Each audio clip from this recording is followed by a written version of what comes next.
We say that in the African People's Socialist Party, everybody, all the comrades that we meet, we want people to know the freedom on our mind 24/7. So that's what we say to really people. We say rule. So I greet you in those words.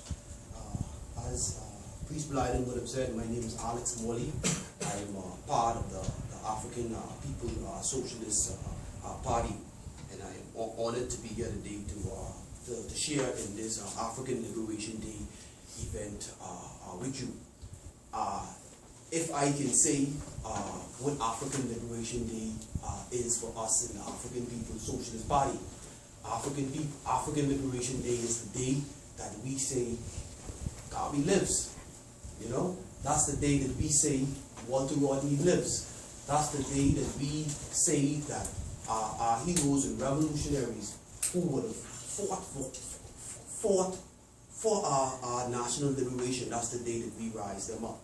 But brothers and sisters, there's a history about African Liberation Day that I would like to share with you briefly.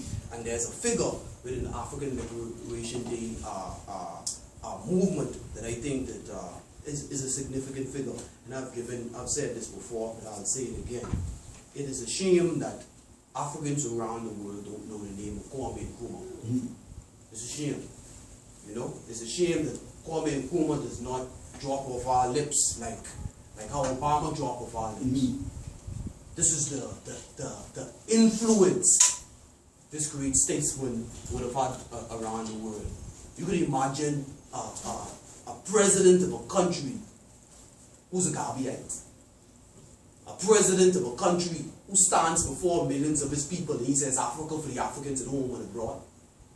This is the height our people's resistance had come. It had come to a level where an actual leader was in charge of a country, and he believed the things that we talk about right now. He believed them so much. He said, I will make Ghana a liberation center for Africa. All the liberation movements were going on in Africa. I will make Ghana, we can help them. We can help the people down in Guinea. Egypt fighting, we can help Egypt.